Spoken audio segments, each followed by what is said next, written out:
Hello everyone, good afternoon. Today we will have a short interview with a jeepney driver. We will find out what are the things that we don't know about jeepney drivers, their sacrifices, and the kind of life they have. Come on.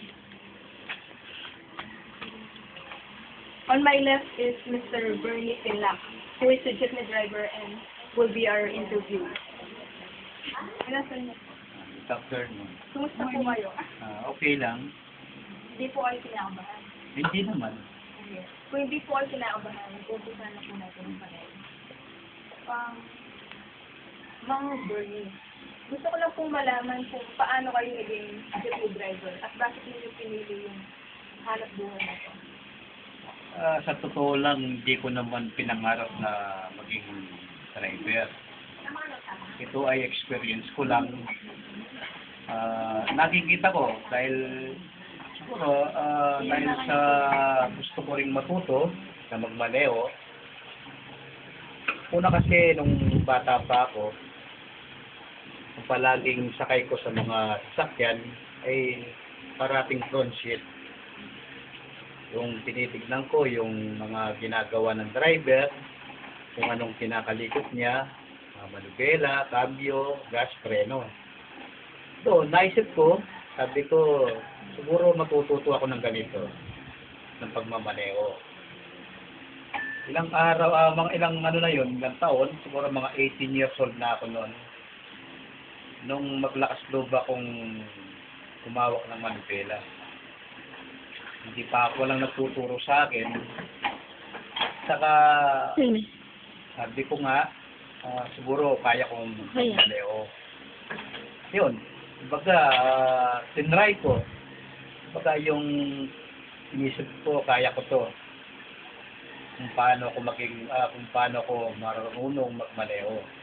Tinry ko yun. Madali lang pala. Madali lang matuto. Oo. Doon ako nag-umpisa na magmaneho ng sasakyan. Tapos, nung nag-abroad naman ako, yun ang naging puhunan ko rin. Nag-drive, naging, hanggang ngayon, siguro, kung sasabihin ko sa sarili, totoong driver ako. Ngayon po, nakakahanap po ba kayo ng kasiyahan o enjoyment sa pagmamaneho? Sa pagmamaneho, siguro, masasabi ko, hindi.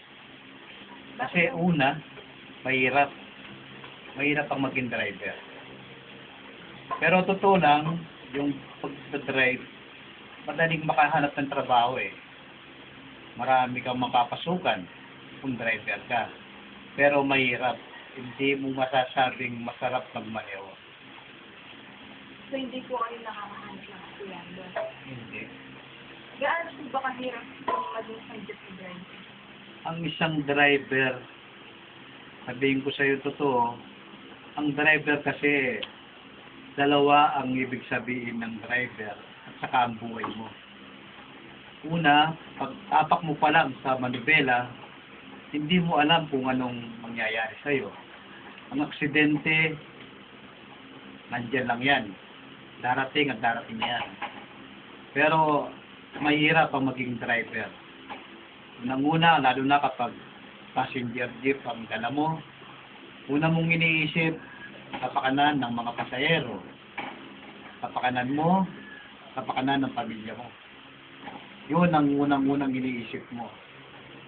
Hindi mo muna isipin yung kikitaan. Kung magkano kikitain mo ngayon, kung paano bukas. Pero mahirap. Sa madaling salita, talagang napakahirap kung maging isang driver. Mahirap. Magkano po ba yung kinikita niyo araw-araw? Sa araw-araw, ang pinaka-minimum namin, siguro sa akin, sa akin kasi, sarili ko yung sakyan ko, pero ang pinaka-ano doon, 300 to 500. Minimum. Maliit talaga. Hindi kasi, hindi naman ordinary, hindi permanenting sweldo yun. Hindi mo alam kung kikita ka ngayon, kung kikita ka bukas. Yun ang hirap ng driver na passenger jeep ang dala mo. Paano niyo po napapagkasya yung maliit na kinikita niyo araw-araw para sa pangangailangan ng pamilya? Budget. Paano? Kumbaga, yung kung kikita ka ng 300, yung 100, baon ng mga bata, yung 100, pagkain, saka yung gamit. Yan lang po.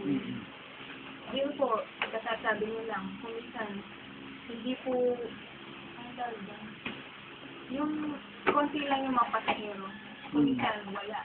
Tapos, konti lang kinikita. Ngayon, so, hindi po ba kayo nawawala ng pag-asa? Yung pinahihina po ba kayo ng loob? Hindi po isipin yun. Kung kikita man ako o hindi, basta ang Diyos ang bahala eh. Basta pang tao, pagka may Diyos ka, na kinikilala, hindi mo isipin yung kikita ka o hindi. Kung anong para sa'yo, kung anong bigay ng Diyos, yun, tanggapin mo na lang. Sino po yung pinagkukunan nyo ng lakas maliban sa Diyos? Pamilya ko. Kasi siyempre, kung di pamilya ka, ang unang iisipin mo, pamilya mo eh. Kung hindi mo sila isipin, kung binata ka, kahit na maglibang-libang ka, kahit hindi ka maghanap buhay, wala kang iisipin na bubuhayin. Pag uwi mo, kung binata ka, kakain ka lang. May dadatnak ng kakainan. Pero kapag may pamilya ka, siyempre isipin mo yung pamilya mo. Pag gising mo ng umaga, unang-unang isipin mo, pamilya mo. Siyempre, pakakainin mo sila. Diba? Yung araw-araw ninyong gastos. Yun ang unang iniisip. Ngayon po, kung sakaling hindi kayo naging tao at naging isa kayo sa mga parte ng sasakyan, ano po kayo ngayon? Gulong. Bakit po? Ang gulong, yun ang pinaka-importante. Kahit na may makina yan, kung walang gulong ang isa sasakyan, hindi yan tatakbo. Diba?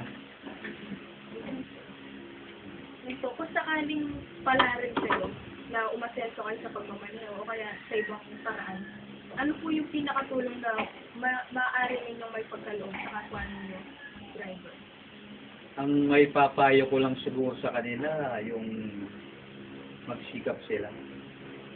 Hindi lang basta driver ang inuuna nila. Kailangan kahit na nag-drive ka, pumapasada ka, isipin mo yung pamilya mo, yung buhay mo. Yun ang may bibigay ko sa kanila. Huwag nilang isip, kasi sa pag-drive, hindi ka yayaman. Hindi ka aasenso. Ang pagmamaneho, araw-araw, yun lang. Umiikot ka lang doon. Hindi ka naman kikita ng malaki, hindi ka magiging milyonaryo sa pagmamaneho lang. Nasa sa inyo po kung titigil kayo sa pagmamaneho o hindi? Nasa tao rin yun. Kasi, kung kaya ng tao ang pagmamaneho, kahit matanda ka na, kung kaya mo pa, kung kaya pa ng katawan mo, magmamaneho ka. Kasi meron din tayong batas sa ganyan. Kapag umabot ka na ng 60 or 70 years, hindi ka na pwedeng mag-drive ng pampasahero. Kasi may limit yung LTO pagka 70 or 65 ka na, at kung 70, hindi na pwedeng i-renew yung lisensya mo. Yun ang patakaran ng passenger jeep. Hindi ka makakatagal. Ngayon po,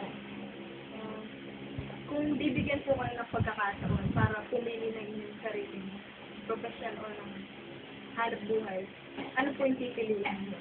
Pipiliin niyo pa bang maging isang jeepney driver?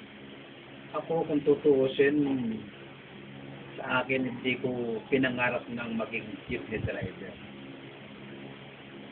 Ang pangarap ko talaga yung magandang hanap buhay. Tulad ng ano? Kasi lumaki kami sa pagtitinda ng isda. Ang gusto ko noon, kung papalarin nga ako noon, kung nasa ibang bansa nga ako, kung nakaipon ako ng malaki-laki, ang gusto kong business, yung yahero ng isda, fish dealer. Itong pag-jeepney driver ko, kaya lang ako naging jeepney driver Dahil nga dun, baga, wala nang ibang ano eh.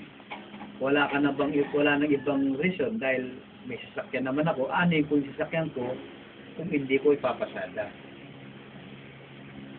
Kaya doon, hindi ko talaga pinangarap itong maging jeepney driver.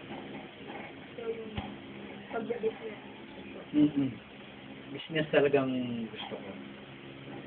Maraming salamat po at na kapanayan natin. Okay lang. Salamat din sa inyo. Naibahagi ko yung naging karanasan ko. Marami po kaming natutunan.